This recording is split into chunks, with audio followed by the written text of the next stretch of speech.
যাবে না, কারণ আল্লাহ পাক বলেন পৃথিবীর মধ্যে আমার বান্দা হচ্ছে তারা, তাদেরকে আমি আল্লাহ যত উন্নত মর্যাদায় প্রদান করি না কেন, আমার বান্দারা বিনয় বিনম্রতার সাথে চলাফেরা করে। আর পৃথিবীর মধ্যে বিনয় অবস্থায় বিনম্র অবস্থায় যারা জমিনের মধ্যে চলাফেরা করে, আল্লাহ পাক বলেন তারাই হলো দুনিয়ার মধ্যে আমার মায়ার বান্দা। তাহলে বোঝা গেল আমরা হচ্ছি আল্লাহর বান্দা। কথা বুঝতেছেন? এবার আসেন আল্লাহ পাক আমার নবীর ব্যাপারে মেরাজের চূড়ান্ত কথা বর্ণনা করতে যায়। কোরআনুল কারীমের সূরা বনী ইসরাঈলের শুরুতে আল্লাহ পাক তিনি আমার নবীকে বলেছেন তিনিও আমার বান্দা।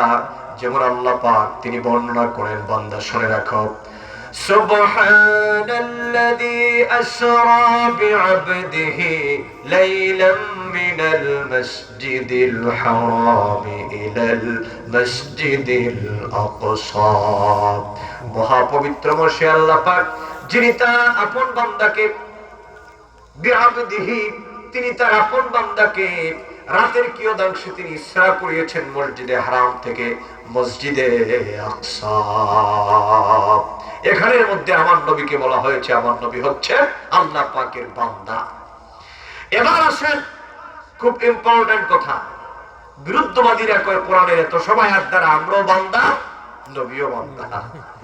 এখন বলেন নাউজুবিল্লাহ। এরাও কিন্তু কোরআন দিয়ে কথা বলে, কথা ঠিক কিনা? আবার যখন আপনার সামনে কোরআনের আয়াত একটা লাগাই দিব তখন আপনি তো কাইতে থাকবেন যে হুজুর কি জবাব দিব, কারণ কোরআনে তো বলা হয়েছে। এবার শুনেন আপনাদেরকে জবাবটা বলে দিই।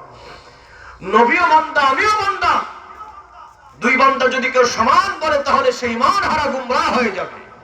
কথা বলেন ঠিক কিনা? এবার আপনারা যদি বলেন মাওলানা সাহেব, মুফতি সাহেব, আমাদেরকে এক কথায় বুঝিয়ে দেন যে নবীও বান্দা আমরাও বান্দা, কিন্তু পার্থক্যটা কি? আমার মনে পড়ে গেছে, আমার জেহেনে এসে গেছে খুব সুন্দর একটা জবাব। অসংখ্য গণিত দলিলের ভিড়ে একটি কথা বললেই আপনারা বুঝে যাবেন ইনশাআল্লাহ কোরআন সুন্নাহর মিসদাক অনুযায়ী। আপনারা কি বিশ্ব কবি কবি সম্রাট আল্লামা ইকবালের নাম শুনেছেন? একটু বড় করে বলেন না, শুনছেন আপনারা? নিশ্চয়ই শুনেছেন আপনারা। ওনার একটা কিতাব আছে কুল্লিয়াতে ইকবাল, মানে ওনার যত কবিতা সমগ্র আছে সবগুলো এখানের মধ্যে আছে। আলেম ওলামারা আপনারা জানেন। আল্লামা ইকবাল বলেন, রে জগৎবাসী শুনে রাখো, কোরআন সুন্নাহ গবেষণা করে আমি বুঝিলাম কোরআনের বহু আয়াতের মধ্যে আমাদেরকেও বলা হয়েছে বান্দা, নবীদেরকেও বলা হয়েছে বান্দা, আমাদের নবী নূর নবীকেও বলা হয়েছে বান্দা। কিন্তু তোমরা জানো নি আমরাও বান্দা নবীও বান্দা, পার্থক্যটা কি? আল্লামা ইকবাল তিনি অসংখ্য গণিত ডকুমেন্টের পরে তিনি একটা কবিতার মাধ্যমে তার জবাব দিয়েছেন, আমরা হলাম বান্দা আর নবী হচ্ছেন আবদিহি। ভালো করে বুঝেন, আমরা হলাম শুধু আর নবী হচ্ছেন আবদিহি। এবার কবি আল্লামা ডক্টর ইকবাল বলেন, তোমরা শুনে রাখো, তিনি হচ্ছেন আবদুহু বা আবদিহি, তিনি হচ্ছেন মহান রবের বান্দা। সেই বান্দাটা কেমন জানো নি? এবার কবি আল্লামা ইকবাল বলেন, আবদ দিগার আবদুহু চীজে দিগার, ফার্সি ভাষা, আবদ দিগার আবদুহু চীজে দিগার, ইশরা পা ইন্তজার ও মুনতাজার। আল্লাহ পাক বলছেন তোমরা হচ্ছো আর আমার নবী হচ্ছেন আবদিহি। আর তোমরা হচ্ছে সাধারণ বান্দা আর আমার নবী হচ্ছে অতুলনীয় বান্দা। কিভাবে?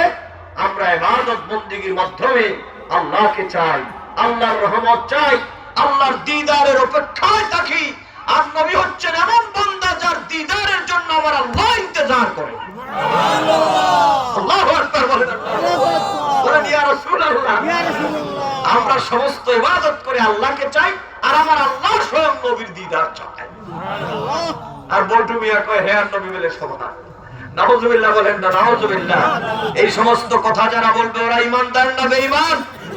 এগুলো মানুষ না শয়তান? এদের সাথে আমাদের কোনো সম্পর্ক নাই। মেরাজের মাসটা আসলে খালি মৌলবীদের চুলকানি শুরু, খালি এইগুলা বলে। Television, social media, Facebook, net, internet, কত কথা যে এদের ভিতরে জ্বালা, শুধু জ্বালা। আর এই জ্বালা আমার নবীর ব্যাপারেই জ্বালা, ওলিয়া উলিয়াদের ব্যাপারে জ্বালা, তাদের আর কোনো জ্বালা নাই। আল্লাহ যেন এদের থেকে আমাদের হেফাজত করেন। সবাই পড়েন আমিন।